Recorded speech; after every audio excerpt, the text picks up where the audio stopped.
Welcome to my channel SK knowledge class. दोस्तों आज की इस वीडियो में आपको बताऊंगा त्रिभुज के तीनों बिंदु से, ठीक ना, संरेख कर रहा है। तीनों बिंदु क्या है, संरेख है, तो उसका के का मान ज्ञात करने सिखाएंगे हम आपको। कह रहे 7, -2, 5, 1, 3, के में के का मान ज्ञात कीजिए ताकि तीनों बिंदु संरेख है। त्रिभुज का तीनों बिंदु दिया हुआ है। मान लीजिए ये ए बिंदु है, ये बी है, सी है। तो ए को हम लोग मान लेते हैं 7, -2, ठीक ना। ए को क्या मान लेते हैं 7, -2, 7, -2। उसके बाद बी बिंदु को मान लेते हैं 5, 1। सी बिंदु को मान लेते हैं 3, के, ठीक ना। ये तीनों बिंदु दिया हुआ है। तो तीनों बिंदु में क्या कर रहा है कि संरेख है। ये तीनों बिंदु क्या है, संरेख है, तो के का मान ज्ञात करें, ठीक ना। तो सबसे पहले देखिए, ये होता है एक्स, ये होता है वाई। पहला एक्स दूसरा वाई, पहला एक्स दूसरा वाई, ठीक ना। तो इसमें क्या करेंगे, x1 x2 y2 में बदल देंगे, ठीक ना। देखिए तो x1 आपका क्या हो जाएगा, 7 हो जाएगा, ठीक ना। x1 क्या हो जाएगा, x1 बराबर 7, और x2 बराबर क्या हो जाएगा, x2 बराबर 5, ठीक ना। और x3 बराबर हो जाएगा आपका 3, ठीक। फिर y1 बराबर क्या हो जाएगा, y दूसरा होता है, हमेशा ब्रैकेट का दूसरा भाग जो होता है y होता है, पहला x दूसरा y। लेकिन हम लोग y1 y2 y3 में क्यों बदल रहे हैं, क्योंकि तीन बिंदु है ना।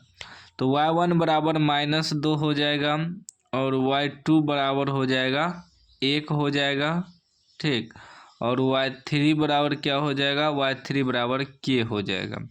इस प्रकार आपको लिख लेना है, ठीक ना। याद रखिएगा, पहला x1 और y1, x2 y2, x3 y3, इस प्रकार लिख लेना है, ठीक ना। अब सवाल में कह रहा है कि तीनों बिंदु संरेख हैं। तो तीनों बिंदु कब संरेख होंगे, यदि त्रिभुज के क्षेत्रफल बराबर 0 हो जाएगा तब तीनों बिंदु संरेख होगा। लिखेंगे तीनों बिंदु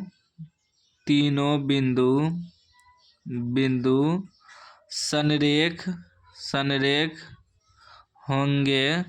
होंगे यदि त्रिभुज का क्षेत्रफल बराबर 0। ये त्रिभुज हो गया, त्रिभुज का सिंबल दे दिए डायरेक्ट। त्रिभुज का क्षेत्रफल बराबर 0 हो जाए तब तीनों बिंदु संरेख होगा, ये तीनों बिंदु, ठीक ना। तो त्रिभुज का क्षेत्रफल का सूत्र क्या होता है, वह आपका होता है 1/2, ठीक ना।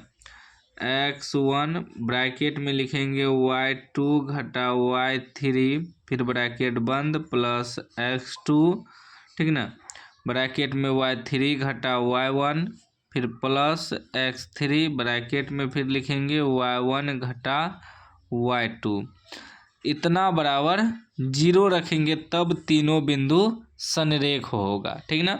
वैसे अगर सिर्फ कहता है तीनों बिंदु का क्षेत्रफल ज्ञात करें तो इस सूत्र पे क्षेत्रफल निकाल देते, लेकिन यहाँ कह रहा है तीनों बिंदु संरेख है तो के का मान पूछ रहा है, के का मान निकालना है। तो जब तक बराबर में 0 नहीं रखेंगे तब तक के का मान नहीं निकलेगा। इसीलिए तीनों बिंदु संरेख कब होता है, जब त्रिभुज का क्षेत्रफल 0 हो जाता है, ठीक। अब आगे देखिएगा 1/2, ठीक ना। अब मान बैठाते चलना है। x1 आपका कितना है, 7 है, तो 7 रखेंगे। ब्रैकेट में y2 घटा y3 आपका कितना है, 1 है, घटा y3 कितना है, k है, ठीक ना। और प्लस x2 आपका कितना है, 5 है। फिर ब्रैकेट में y3 घटा y3 कितना है, k है, घटा y1 कितना है, -2 है। तो ई माइनस और ई माइनस क्या हो जाएगा, +2 हो जाएगा। फिर प्लस x3 कितना है, 3 है।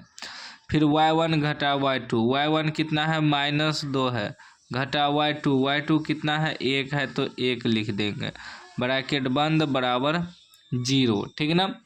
अब देखिए 1/2, ठीक। अभी देखिए एक में से के तो नहीं घटेगा, यानी कि 7 दोनों से गुना हो जाएगा। तो 7 एका 7 घटा 7 गुना के 7 के। ठीक, फिर देखिए ये प्लस 5 गुना के 5 के प्लस प्लस 5 दूनी 10, दोनों से गुना होगा ना, ब्रैकेट से गुना हो रहा है तो। उसके बाद प्लस 3 गुना, ये देखिए अंक है तो माइनस माइनस प्लस चिन्ह, माइनस का 2 1 3, ठीक है ना, बराबर 0। अब आगे देखिएगा तो 1/2, ठीक है ना। और देखिए ये कितना हो जाएगा, के वाला के जगह करिए और अंक वाला अंक के जगह, तो ये आपका हो जाएगा 5 में से 7 घटेगा, क्योंकि 7 माइनस में के है तो 5 में से 7 घटेगा -2 के, और ये भी प्लस में, ये भी प्लस में, 10 7 17, ये हो जाएगा माइनस प्लस माइनस 3 तिया 9 बराबर 0, ठीक ना। अब आगे देखिएगा, अब हो जाएगा आपका 1/2 -2 के, और ये 17 में से 9 घट जाएगा, क्योंकि 17 प्लस में है 9 घटा में है, तो क्या बचेगा, 9 8 17, 8 बचेगा बराबर 0, ठीक ना। अभी देखिए ई भागा में उधर गुना में चले जाएगा, ठीक ना। इसको लिख सकते हैं -2 के प्लस 8 बराबर, ये इसके गुना में है तो इधर क्या आ जाएगा 0 के, ये देखिए ये भगा में है तो इधर गुना में चले जाएगा, ऊपर गुना में है तो भगा में आ जाएगा, मतलब ये 0 के 2 से गुना हो जाएगा, ठीक ना, और 1/2 में आ जाएगा। तो 1/2 में लिखते भी नहीं है तो नहीं भी लिखना है, तो ये डायरेक्ट हो जाएगा -2 के प्लस 8 बराबर 0 से कोई भी संख्या गुना करते हैं तो क्या आता है, 0 आता है। ठीक, अब थोड़ा इधर हम हल कर देते हैं, इधर जगह नहीं है, तो ये हो जाएगा, ये आपका हो जाएगा -2 के प्लस 8 बराबर 0। जब -2 के बराबर निकालेंगे तो ये उधर जाएगा तो -8 हो जाएगा, क्योंकि प्लस है, और जब हम लोग के बराबर निकालेंगे तो -8 बटे में -2 आ जाएगा, क्योंकि गुना में है तो भागा में आ गया, कटाइए तो माइनस माइनस भी कट जाएगा, 4 दूनी 8, यानी कि के बराबर आपका निकल गया 4। यही आपका आंसर हो गया, के का मान निकल गया। तो इसी प्रकार आपको बनाना है अगर संरेख वाला सवाल आपको दे दे तो, ठीक ना।